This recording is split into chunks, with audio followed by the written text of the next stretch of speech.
सरस्वत्यै नमः।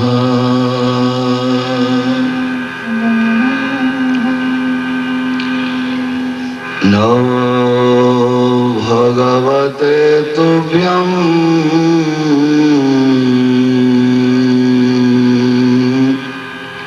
वासुदेवाय धीमहि।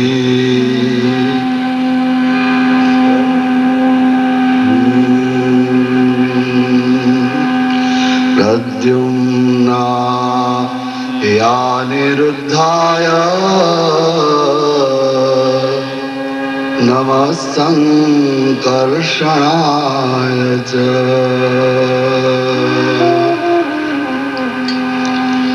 किरीटकेयूरमहार्हनिष्कैर् मण्युत्तमालङ्कृतसर्वगात्रम् पीताम्बरं काञ्चनचित्रानद्धम्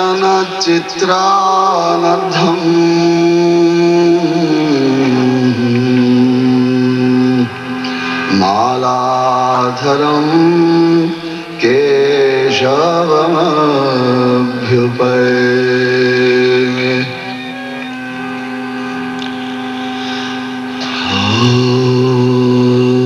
नमो भागवत पुराण पुरुषोत्तमाय।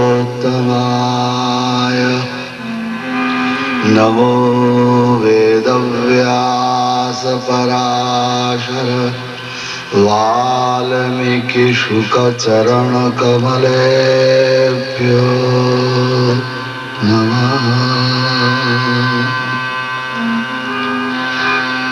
श्री राम जय राम जय जय श्री राम जय राम जय जय राम।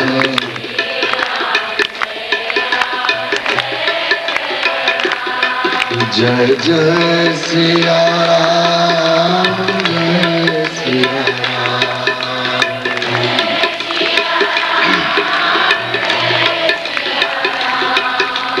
जय सिया राम जय सिया राम।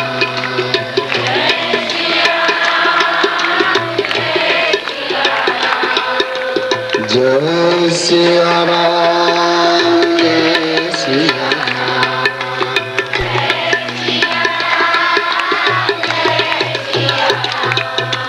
श्री राम जय राम जय जय राम।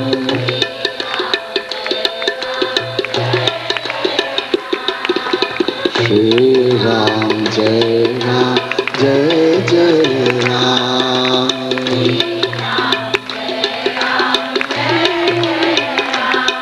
हरि मंगल भवन मंगलहारी।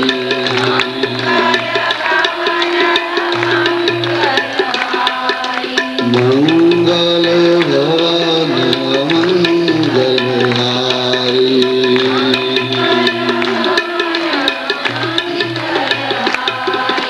प्रभु सुदशरथ अजीर बिहारी।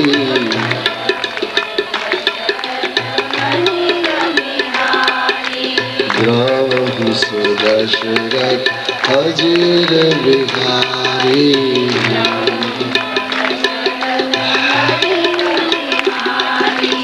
श्री राम जय जय राम। जय जय सिया राम जय सिया राम।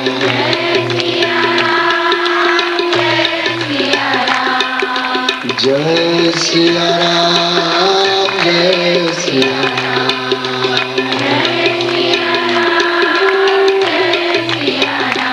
हरि श्री राम जय जय राम। रघुपति राघव राजा राम।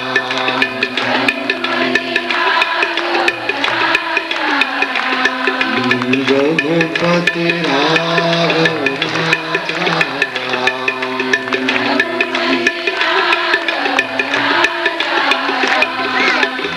पतित पावन सीताराम।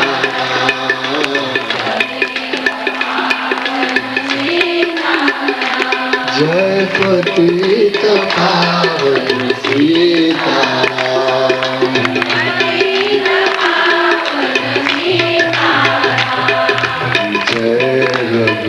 जय जय रघुनंदन जय सिया राम। जय जय रघुनंदन जय सिया राम।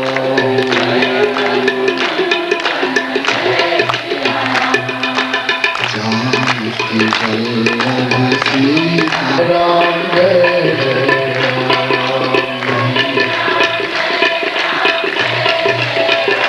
जय श्री राम जय राम जय जय राम।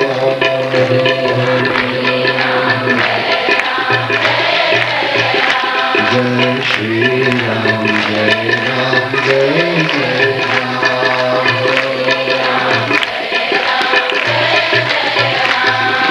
श्री राम जय राम जय जय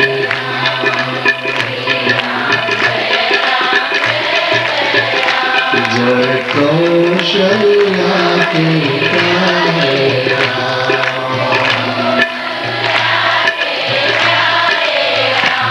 हरि कौशल्या के प्यारे राम।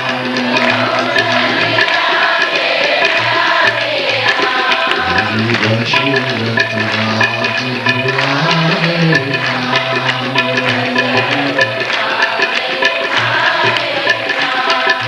श्री राम जय राम जय राम।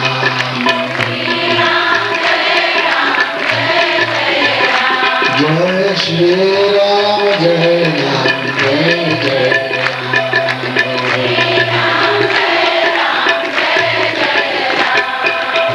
श्री राम जय राम जय जय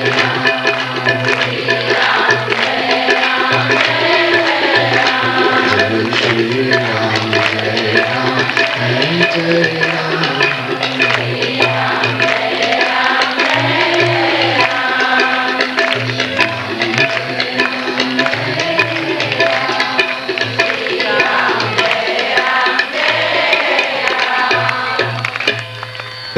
मुकुट शीश मुकुट कटकांचनी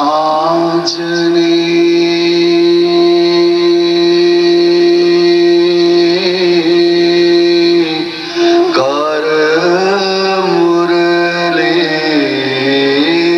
उर्माल।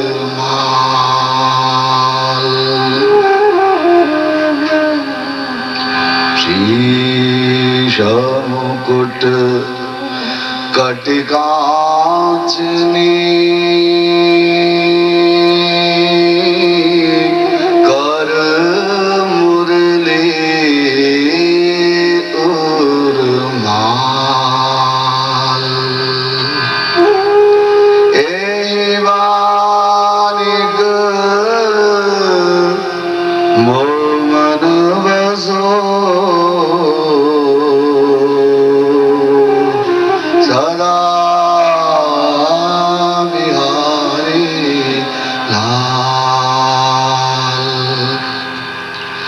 श्री बाल कृष्ण लाल की जय। श्री यमुने महारानी की जय हो।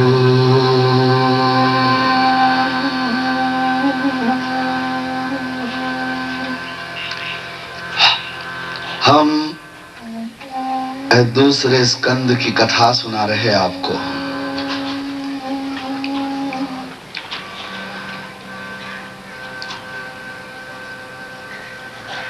सवेरे सवेरे हमने विचार किया था,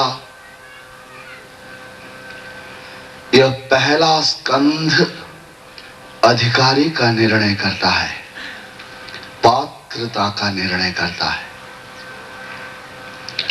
ना पात्रे निहिता काचित क्रिया फलवती भवेत, न व्यापार शते नापि शुकवत पाठ्यते बकः। एक ऐसा कोई बर्तन हो जिसमें बहुत सारे छेद हों, क्या कहते हैं, भगोनी, तपेली, जो भी कहते हैं, उसमें बहुत सारे छेद हों और हमें उसमें कुछ बनाना है, दूध बनाना है, बन सकेगा? हजारों गायों का दूध डाल दीजिए, सब निकल जाएगा। कारण यह कि वह पात्र नहीं है, फूटा हुआ पात्र। ना पात्रे निहिता काचित क्रिया फलवती भवेत। कभी भी अपात्र में, कुपात्र में कोई भी क्रिया फलदायी नहीं होगी।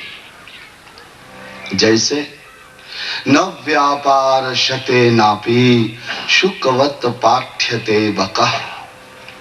तुम तोते को पढ़ा देते हो, राम राम बोलना सिखाते हो, वो सीख जाता है, लेकिन तुम बगले को सिखाओगे तो बुगला कभी सीखेगा? कैसे भी उपाय करो, ऐसा उपाय करो, ऐसे उपाय करो, उस तरह पढ़ाओ, उस तरह पढ़ाओ, गा के पढ़ाओ, ठहर के पढ़ाओ, सवेरे पढ़ाओ, कभी भी पढ़ाओ, कोई भी प्रयत्न करो, बगुला कभी भी तोते की तरह नहीं बोल सकता। कारण यह कि उस बुगले में पात्रता नहीं है और तोते में सीख लेने की पात्रता है। तो पहला स्कंध अधिकारी का निर्णय करता है, पात्रता का निर्णय करता है। ज्ञान का अधिकारी कौन है? वही जो त्यागी है, जो वैरागी है और जो भगवत प्रेमी है, वह ज्ञान का अधिकारी है। यह पहले स्कंद में हमने देखा, ऐसा ज्ञान का अधिकारी पात्र परीक्षित हमें दिखा।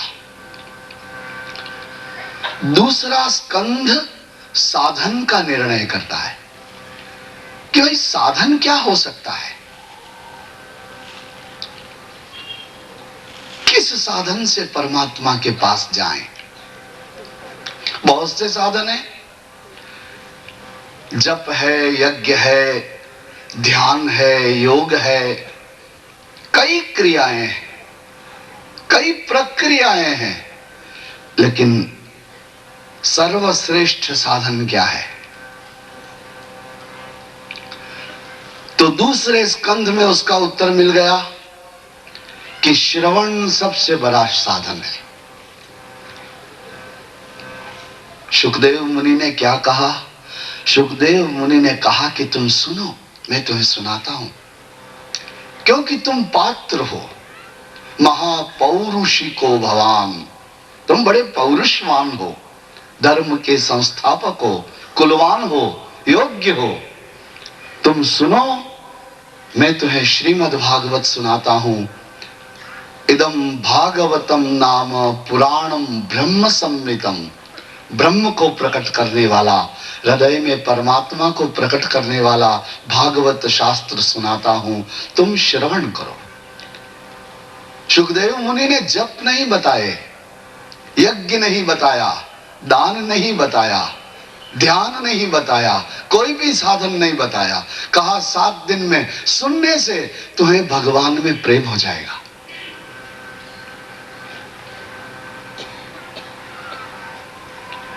और यह बड़ी स्वाभाविक बात है, हम किसी व्यक्ति को नहीं देखते और किसी स्थान को नहीं देखते, हम पहचानते ही नहीं, कभी गए भी नहीं, और उस स्थान को हमने कभी देखा नहीं, किसी व्यक्ति को हमने नहीं देखा उससे कभी भी, लेकिन उसके विषय में कोई जब हमसे बातें करता है कि देखो वो जगह बहुत अच्छी है, बड़ा सुंदर मन लग जाता है, सुगंध आती है, मन शांत हो जाता है, बड़ा सुंदर स्थान है। ऐसा कोई हमें सुनाता है, कोई हमें किसी व्यक्ति के बारे में कहता है कि वह व्यक्ति बड़ा गुणवान है, बड़ा सुंदर है, बड़ा मधुर है, बड़ा ज्ञानी है, भगवान जैसा है। कोई हमें सुनाता है, हमने नहीं देखा लेकिन सुना। लेकिन सुनने से भी हमारी रुचि हो जाती है ना, उस स्थान के प्रति हमारी उत्सुकता हो जाती है, उस व्यक्ति के प्रति हमारी उत्सुकता हो जाती है। उसी तरह जब हम भगवान के विषय में श्रवण करते हैं तो भगवान के प्रति हमारी उत्सुकता बढ़ जाती है, हमारा प्रेम बढ़ जाता है, हमारी उसके प्रति प्रीति बढ़ जाती है। सुनने से प्रेम हृदय में आता है, भगवान का प्रेम भगवान की कथा सुनने से मन में आ जाता है। नहीं तो बताओ, भगवान के लिए प्रेम आप कहां से लाएंगे? क्या कहीं से खरीदेंगे? क्या किसी से उधार ले सकेंगे? और जन्म जन्म के इस अपराधी और पापी जीव आत्मा को भगवान से प्रेम कहां है? संतों के हृदय में जैसा प्रेम होता है वैसा प्रेम क्या हमारे हृदय में है? हम भगवान के प्रेम से शून्य हैं। हमारे हृदय में भगवान के प्रति उतना प्रेम नहीं कि भगवान को खींच के आ जाना पड़े और अब हमारे हृदय में वह दर्शन दे दे। तो ऐसा भगवत प्रेम कैसे प्राप्त होगा, उसका साधन दूसरे स्कंध में बताया गया। क्या है साधन? श्रवण, सुनना। लेकिन एक विचारणीय बात और भी है कि क्या सुनना पर्याप्त है? श्रवण क्या है? सुनना क्या है? श्रवण वस्तुतः मनन है। जो तुम सुनते हो वह तुम्हारे मन में जाना चाहिए और मन में जाकर के वहां घुटना चाहिए। बार बार वही विचार आने चाहिए मन में। धीरे धीरे धीरे तुम्हारे मन को अभ्यास हो जाएगा ईश्वर के विषय में संकल्प विकल्प करने का। वही मनन तुम्हारा चिंतन बन जाएगा, ज्ञान बन जाएगा और उसी ज्ञान के अनुसार निदिध्यासन, निर्णय हो जाएगा अंदर। और जो अंदर निर्णय होगा उसी का तुम्हें ध्यान रहेगा। देखो, इस सारी प्रक्रिया से आप निकले हैं। आपके हृदय में अपनी वस्तुओं का, अपने संबंधियों का, अपने परिवार का, अपने वैभव का ध्यान बना रहता है। आप कहीं बाहर जाते हैं तो भी घर दिखाई देता है आपको। आपका पुत्र दिखाई देता है, क्या कर रहा होगा? अब उठ गया होगा, अब गया होगा नौकरी पर, अब दुकान खोल दी होगी, सब दिखाई देता है, ध्यान से दिखाई देता है। तो वो कहां है ध्यान? निदिध्यासन में। तो वहां तक गति होनी चाहिए इस श्रवण की। ये श्रवण वहां जाके पहुंचना चाहिए। जब श्रवण निदिध्यासन में पहुंच जाता है तो व्यक्ति मीरा हो जाता है, व्यक्ति संत हो जाता है, व्यक्ति ज्ञानदेव हो जाता है। फिर हरि उसके आगे पीछे नाचने लग जाते हैं। फिर उसे हरि को नहीं ढूंढना पड़ता, हरि उसको ढूंढ लेते, दौड़े चले आते उसके पास। उसे फिर सभी में हरि दिखाई देने लग जाता है। उसके राग द्वेष निवृत्त हो जाते, सुख दुख निवृत्त हो जाते, जन्म मरण निवृत्त हो जाते और जिंदा ही मुक्त हो जाता है। उसको, उसके लिए मुक्ति का कोई अर्थ ही नहीं रह जाता। पहुंच गया मंजिल पर, हरि के साथ एक हो गया, ऐसा एक अखंड प्रेम पा लिया जिसका कोई अंत नहीं। श्रवण ये काम करता है। आप देखिए, प्रत्येक व्यक्ति जो ज्ञान को उपलब्ध हुआ है उसने पहले श्रवण किया है। अर्जुन, उसने सुना, ज्ञान को उपलब्ध हो गया। परीक्षित, सुना, ज्ञान को उपलब्ध हो गया। पार्वती, कथा सुनी, ज्ञान को उपलब्ध हो गई। इसलिए ये भगवत विषयक ज्ञान का, भक्ति का श्रवण, मनन हो जाना चाहिए। अच्छा, अब आप मनन किसका करेंगे? आप इस भगवान के स्थूल रूप का मनन करिए। आप इस संसार को गहराई से देखिए और फिर इसके रचयिता का विचार करिए। यही मनन करिए। आप यह सोचिए कि हवा कहां से आई, कैसे बनी। आप सोचिए कि अनंत नक्षत्र कैसे बने। आप इन वृक्षों को देखिए, इनकी विभिन्न आकृतियां, कोई वृक्ष किसी वृक्ष जैसा नहीं है, कोई पत्ती किसी पत्ती जैसी नहीं है, कोई पुरुष किसी पुरुष जैसा नहीं है, कोई स्त्री किसी स्त्री जैसी नहीं है। कैसे ये हवा भरने का थैला, जैसे आप कहते हैं कि ये मैं हूं, इसमें तो हवा ही तो भरी है, और क्या है इसमें? आप क्या हैं? आपके प्राण क्या हैं? हवा। अगर आपके भीतर आने वाली हवा भीतर ही रह जाए और बाहर निकलने वाली हवा बाहर ही रह जाए तो आपका जीवन तो हवा से बंधा हुआ है ना। इस तरह आप इस प्राकृतिक हरि रूप का विचार करिए, इसका चिंतन करिए, तो इस चिंतन के द्वारा आप भगवान के पास पहुंचेंगे। यही आपका मनन हो जाएगा। एक दोहा सुनाते हैं आपको।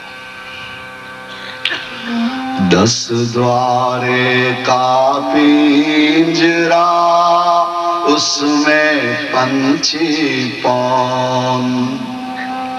10 द्वारे का पिंजरा, उसमें पंछी पौन। रही बेको है आचरज, गए तो अचरज कौन। आपका शरीर क्या है? 10 दरवाजे का एक पिंजरा है। ये पक्षी रखते हैं ना पिंजरे में, लेकिन उस पिंजरे के तो एक ही दरवाजा होता है और वो भी बंद होता है। लेकिन इस पिंजरे के 10 दरवाजे हैं और सभी खुले हुए हैं। 10 द्वारे का पिंजरा, उसमें पंछी पौन। और उसमें जो पक्षी है ना, वो हवा का बना हुआ। देखिए, आप विचार तो करिए कि जब पिंजरे में एक पक्षी को रखते हैं आप, पोपट ने मूकी आपने ए चकली बेसाड़ी दइए પાંજરામાં અને ઢાંકણું ઢાંકી દઈએ, दरवाजो वासी दइए। लेकिन ये जो पिंजरा है, इस पिंजरे के 10 दरवाजे हैं और सभी खुले हुए। और इसके अंदर जो पक्षी है ना, वो पवन का है, हवा का।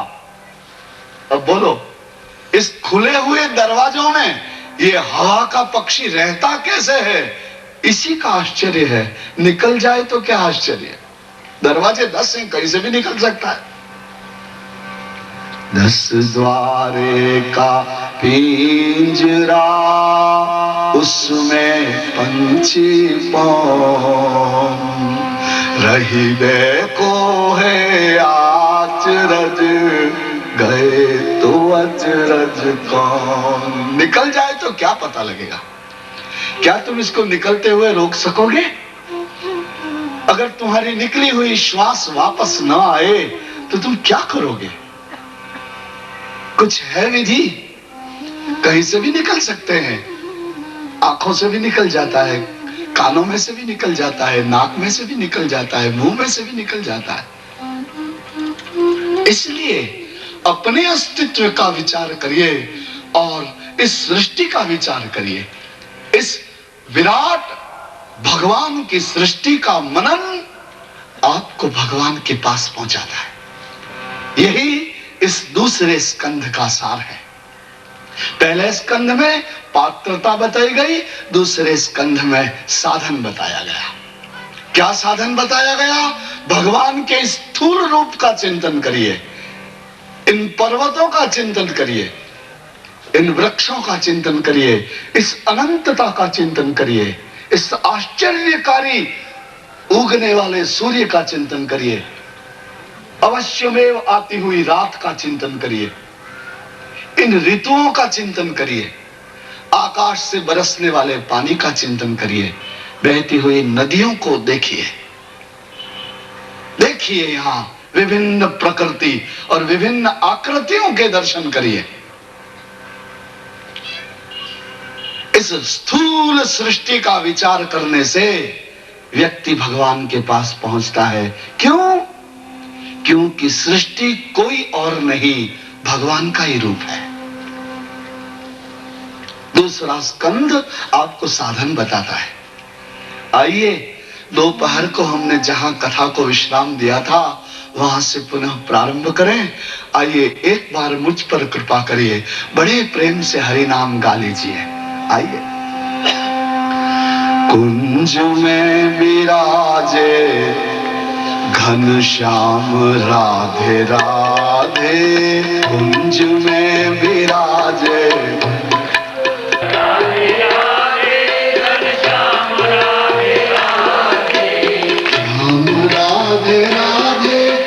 श्याम राधे राधे, राधे राधे घनश्याम राधे राधे, कुंज में विराजे घनश्याम राधे,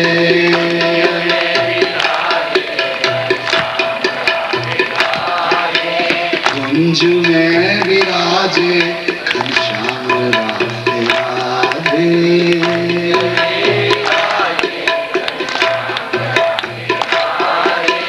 राधे राधे घनश्याम राधे राधे, राधे राधे घनश्याम राधे राधे, श्याम राधे राधे घनश्याम राधे राधे, राधे राधे घनश्याम राधे राधे, घनश्याम राधे राधे, घनश्याम राधे राधे,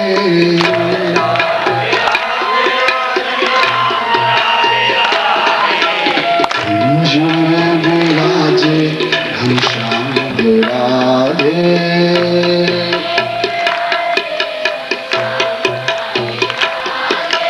कुंज में विराजे घनश्याम राधे राधे,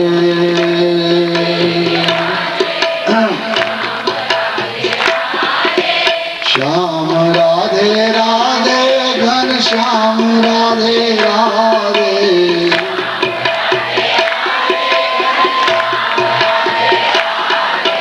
श्याम राधे राधे, श्याम राधे राधे,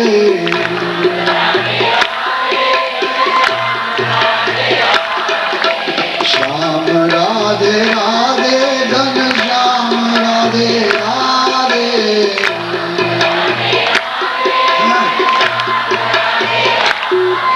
कुंज में विराजे श्याम राधे राधे,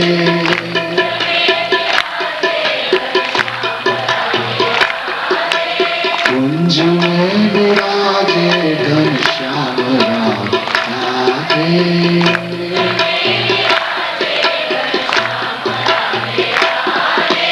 कुंज में विराजे श्याम राधे राधे,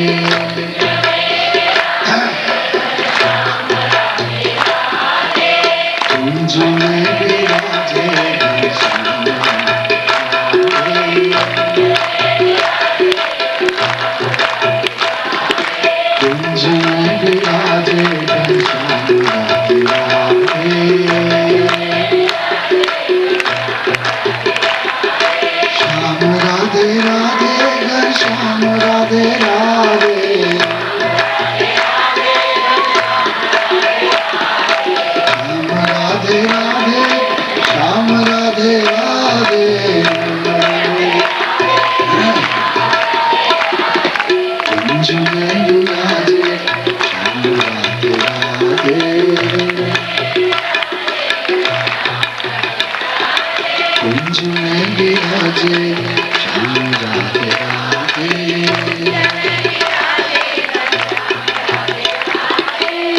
राधे राधे श्याम राधे राधे श्याम राधे राधे घनश्याम राधे कुंज में विराजे श्याम राधे राधे कुंज में विराजे श्याम राधे राधे कुंज में विराजे श्याम राधे राधे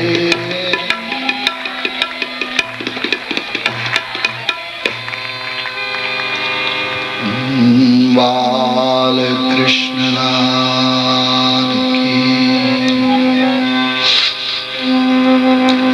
नारद जी सुन रहे, ब्रह्मा जी सुना रहे। देखिए कितना कठिन प्रभु में बंट जाता है, एक रूप ले लेता है। एक ही ब्रह्म। हमारे गुजरात में एक कवि हुए हैं नरसिंह मेहता। मैं आपको उनकी एक दो पंक्तियां सुनाता हूं गुजराती में। आप उसकी अर्थ की गंभीरता को देखिए।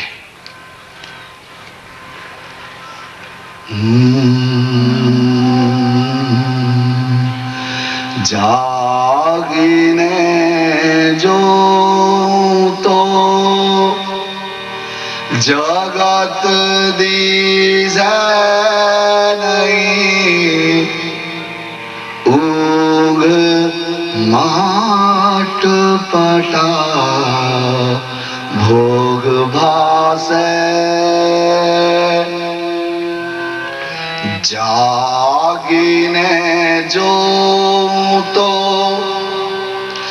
जगत दिसे नहीं, ऊग अटपटा भोग भासे। ए चित्त चैतन्य विलास तद्रूप से ब्रह्म लटका करे ब्रह्म पासे। जागीने जो तो जगत दिसे नहीं, न ऊघ अटपटा भोग भासे। हे चित्त चैतन्य विलास तद्रूप छे ब्रह्म लटका करे ब्रह्म पास है। कहते हैं कि मैं जग के देखता हूं तो संसार नहीं दिखाई देता। मैं जब आंखें खोलता हूं, हृदय की आंखें खोलता हूं, तो मुझे संसार नहीं दिखाई देता। संसार कहां दिखाई देता है? नींद में। वहां सब ये अटपटा दिखाई देता है। मेरा तेरा दिखाई देता है, जन्म मरण दिखाई देता है, सुख दुख दिखाई देता है, काम क्रोध लोभ मोह राग द्वेष दिखाई देता है, ऊंच नीच दिखाई देता है, पवित्रता अपवित्रता दिखाई देती है, तेरा मेरा दिखाई देता है। ये सब नींद में दिखाई देता है। लेकिन जब जगता हूं तो कुछ नहीं दिखाई देता। तो जगता हो तो क्या देखते हो जग करके? कि जग करके ये देखता हूं कि मेरा यह चित्त चैतन्य विलास तद्रूप उसके जैसा ही है। तो मेरा यहां तो ये जो अंदर का मेरा चित्त है वो तो उसके साथ एक है। और इस संसार में ब्रह्म लटका करे ब्रह्म पासे। ये भगवान ही भगवान के साथ खेल रहा है। तेरे में भी राम और मेरे में भी राम, उसमें भी राम और उसमें भी राम, कण कण में राम, अनंत राम खेल रहे हैं आपस में। ये दिखाई देता, जग करके ये दिखाई देता, उसे छोड़कर दूसरा कुछ नहीं दिखाई देता जगने के बाद। लेकिन जब नींद आ जाती है, अज्ञान आ जाता है। नींद का अर्थ है अज्ञान। जब अज्ञान आ जाता है तब ये तेरा मेरा सुख दुख जन्म मरण राग द्वेष ऊंचा नीचा इसका उसका दिखाई देता है।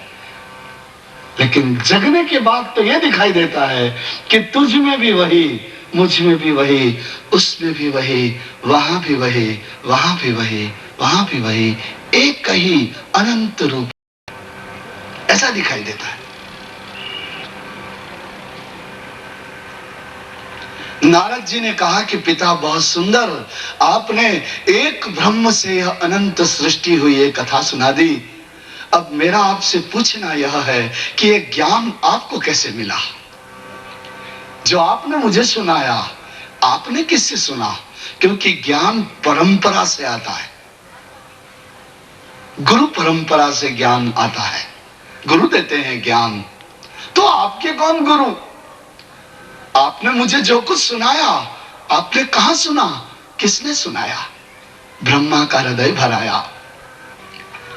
हाँ जी, मम गुण गावत पुलक शरीरा।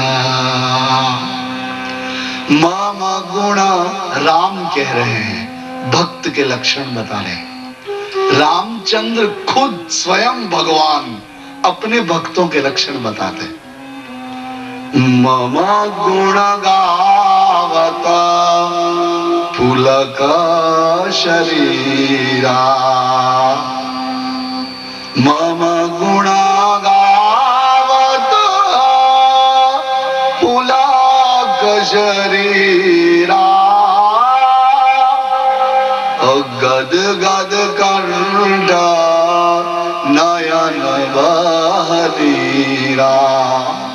जो मेरे गुण गाता है उसका शरीर पुलकित हो जाता है, उसका कंठ भींज जाता है, प्रेम हृदय का पानी बन जाता है, आवाज के साथ मिल जाता है। कुछ ऐसा ही है भैया। उसके हृदय का प्रेम जब वो मेरी बात करने लगता, जब वो मेरी गुणगान गाने लगता, मेरा भक्त राम जी कह रहे मम गुण गावत पुलक शरीरा।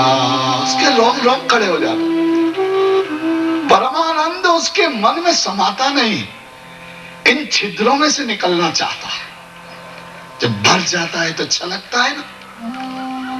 मम गुण गावत पुलक शरीरा। मम गुण गावत पुलक शरीरा। गद गद कंठ नयन बहरीरा। गुण गाता है जब मेरे भक्त, तो उसका शरीर पुलकित हो जाता है, आनंद इन रोम छिद्रों में से बाहर निकलने लगता है, एक एक बाल खड़ा हो जाता है शरीर, और गद गद कंठ, उसका कंठ भींच जाता है, हृदय का प्रेम पानी बन के आवाज के साथ मिल जाता है, पानी वाली आवाज निकलती है। और पानी आवाज से ही नहीं, गद गद कंठ नयन बह नीरा, उसकी आंखें प्रेम के अश्रुओं, आनंद के अश्रु बरसाने लग जाती। जब नारद ने पूछा कि पिताजी आपको ये ज्ञान कहां से प्राप्त हो गया, तो ब्रह्मा का हृदय पिघल गया, उनकी आवाज पानी वाली हो गई, उनकी 8 ही आंखों से प्रेम के अश्रु बहने लगे। उन्होंने हाथ जोड़ के कहा कि बेटा कल्प के प्रारंभ में मैंने अपने आप को कमल पर पाया। मुझे पता ही नहीं मैं कहां से आया कमल पर, मैं क्या था। पीछे पता लगा मुझे भगवान की इच्छा था। तुम क्या हो? अपनी इच्छा हो क्या? उसकी इच्छा। अपने आप का विचार तो करो। जब बहुत गहराई से अपने बारे में सोचोगे तो तुम ये जान पाओगे कि तुम ईश्वर की इच्छा का परिणाम हो। भगवान ने चाहा है इसलिए तुम हो। वो न चाहता तो तुम होते ही नहीं, और हो जाने के बाद में उसको तो भूल जाते हो और खुद मालिक बन बैठते हो। कितना बड़ा अपराध करते हो, कितना बड़ा अपमान करते हो ईश्वर का। क्या तुम अपनी इच्छा से बन के आए हो? कैसे रहे थे मां के पेट में 9 महीने, याद है? कैसे रहे थे? क्या अपनी इच्छा से मां के पेट में आए थे? कैसे आ गए तुम? ब्रह्मा जी ने कहा कि सुन, मैंने सर्व पहले अपने आप को, सबसे पहले कमल पर अपने आप को पाया। कुछ भी नहीं था, ऊपर आकाश था, नीचे पानी था और कमल था, और मैं अकेला। मुझे समझ में ही नहीं आया कि मैं कौन हूं। मुझे समझ में ही नहीं आया कि मुझे क्या करना चाहिए। मुझे समझ में ही नहीं आया कि मैं क्यों हूं। मुझे समझ में ही नहीं आया कि मुझे किसने बनाया। और तो वहां कोई काम था नहीं। आकाश में तो उड़ सकता नहीं था, पानी में डूब सकता नहीं था। मेरे तो कमल था ना, तो उसकी जो नाल थी कमल की, हरी हरी डंडी, मैं तो उसमें उतरा और देखने लगा कि कमल कहां से आया। ये कहीं ना कहीं तो उगा होगा, इसका कहीं ना कहीं तो मूल होगा। मैंने बहुत प्रयास किया अंधेरे में, लेकिन उसका मूल भी नहीं मिला मुझे। मैं तो वापस ऊपर आके कमल पर बैठ गया और पछताने लगा। जी, ये योग की क्रिया है। तुम इड़ा पिंगला सुषुम्ना नाड़ियों में जब रहते हो, जरा योग साधना करते हो, वहां घूमते हो तो वहां भी नहीं पता लगता। प्रेम से ही भगवान मिलता है। एक ही बात, हो ही नहीं पाएगा इस कलयुग में योग।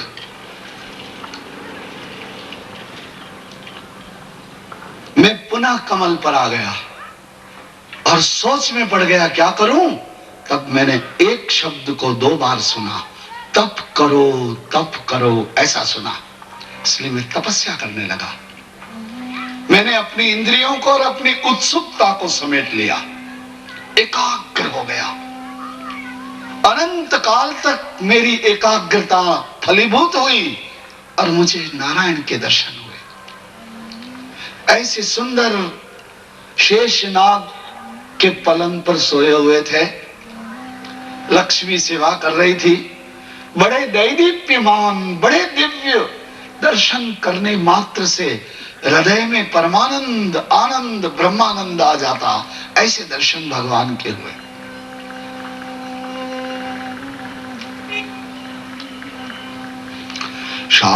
शांताकारं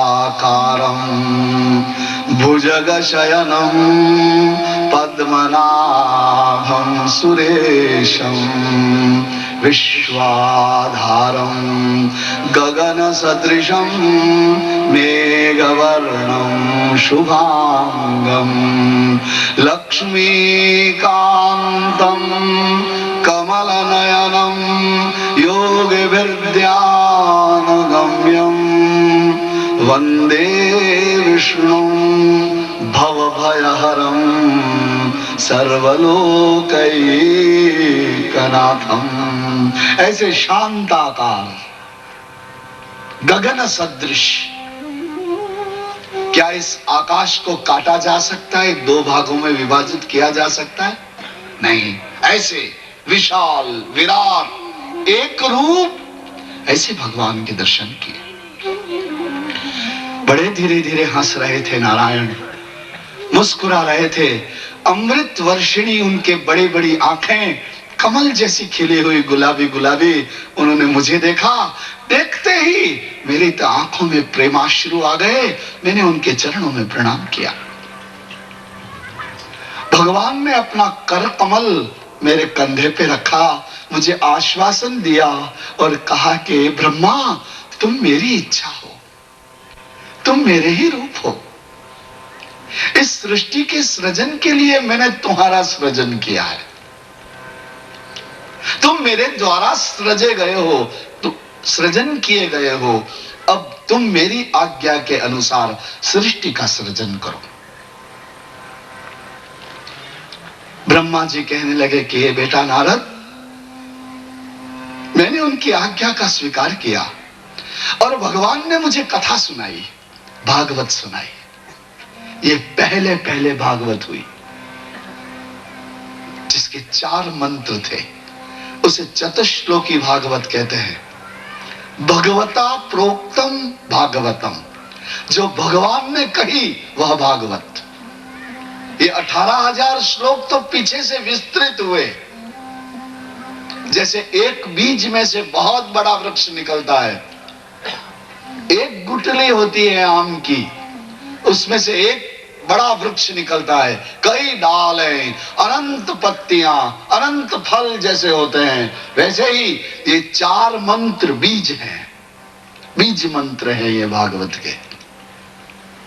ब्रह्मा जी ने कहा कि नारद, मुझे मेरे भगवान ने सबसे पहले ज्ञान दिया और मुझे 4 मंत्र सुनाए। नारद जी ने पूछा कि वो 4 मंत्र क्या हैं, हमें कहिए। तो ब्रह्मा जी सुनाने लगे जो भगवान से सुना था। 4 मंत्र। सावधान हो जाइए, और विषय थोड़ा कठिन है। मैं प्रयास करूंगा कि उसे सरल से सरल बनाऊं और आपको सुनाऊं, लेकिन आपके सहयोग की भी मैं अपेक्षा करता हूं कि आप जरा सावधान, सजग और समर्पित होकर के इन मंत्रों को सुनिए। और मैं आपको बताऊं, मुझे बहुत बचपन में मेरे पिता ने सुनाए थे। पहले पहले ये याद करवाए मुझे भागवत में। अहमेवासमेवाग्रे नान्यत् सद् असद् परम्।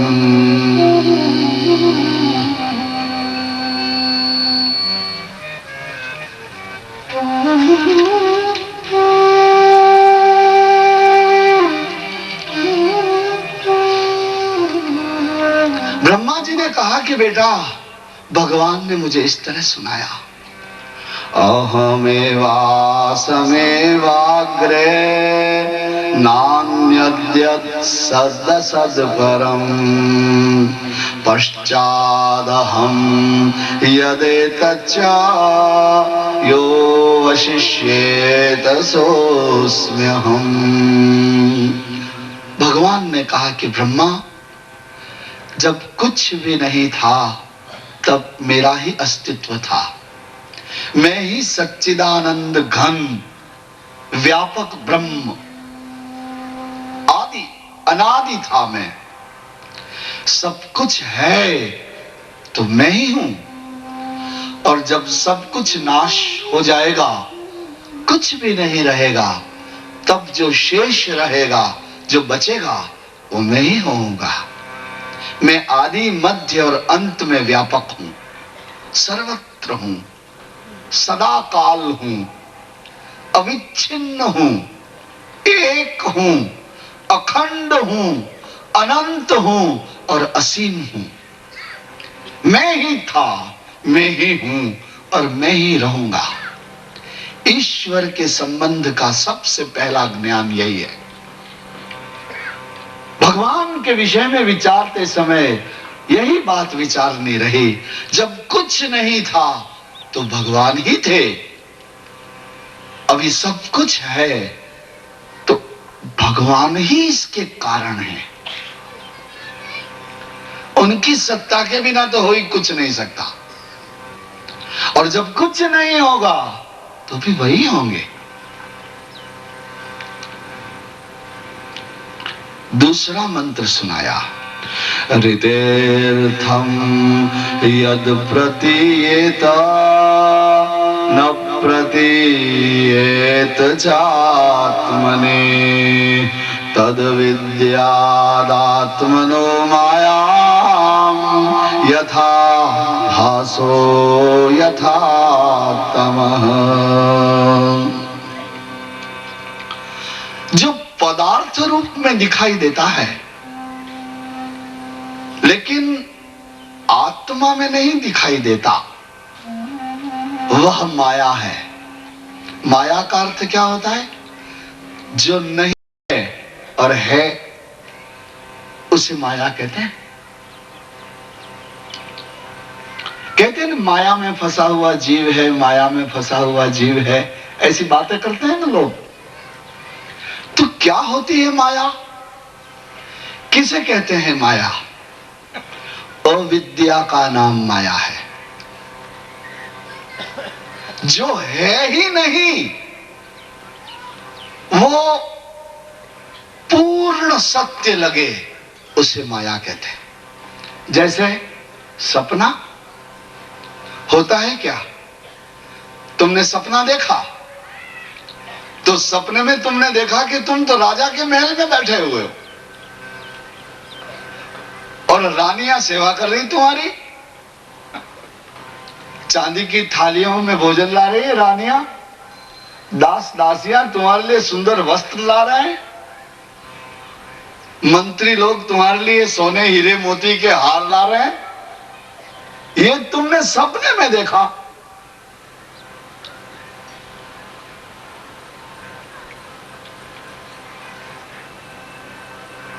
तो वो था क्या?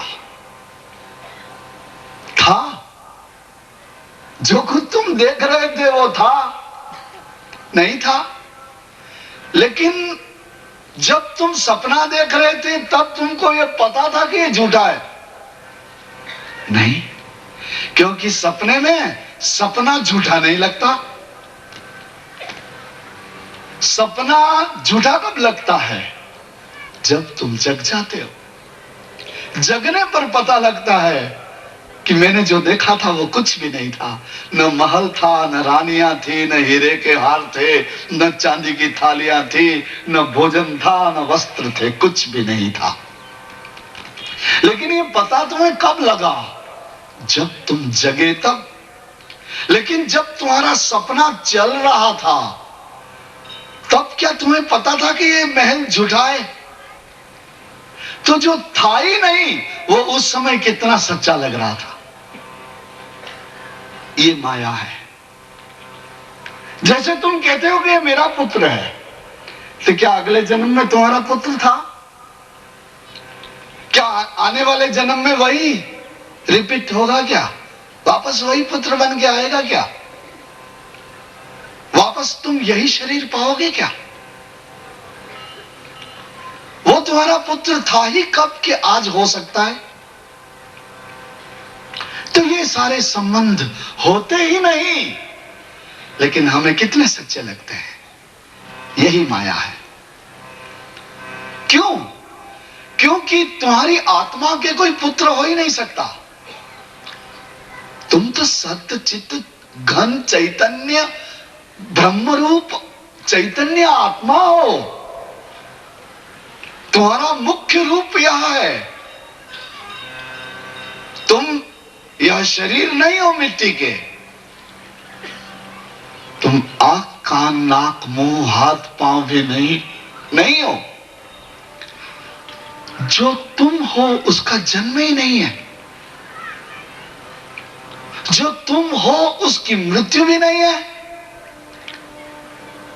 तो तुम्हें तो कोई मृत्यु है ही नहीं, लेकिन तुमको लगता है कि मौत आएगी। कितनी झूठी बात है। जो है ही नहीं वो दिखाई दे रहा है, माया है वो। जो मिथ्या होते हुए भी पूर्ण सत्य दिखाई देता है, 1% भी उसके ऊपर हमें संदेह नहीं होता, वो माया है। क्या सपना देखते समय एक क्षण के लिए भी अपने को संदेह होता है कि ये झूठा है? 100% सच्चा लगता है वो चालू सपना। तो अभी भी तुमको सब सच्चा लग रहा है। मैं यह हूं, मेरा परिवार है, मेरा घर है, मेरा ये है, मेरा ये है, मैं ऐसा हूं, मैं जन्मा हूं, मैं मर जाऊंगा। ये जो तुम्हारा ज्ञान है माया है ये। जी अच्छा, अब एक और दूसरी बात भी है कि माया भी क्यों लगी तुमको? हमें अज्ञान है, तो उसका कारण भी ब्रह्म ही है। क्यों कि अगर चेतना ही नहीं होती तो अज्ञान कैसे होता? तो अज्ञान भी इस बात को प्रमाणित करता है कि तुम में चैतन्य है।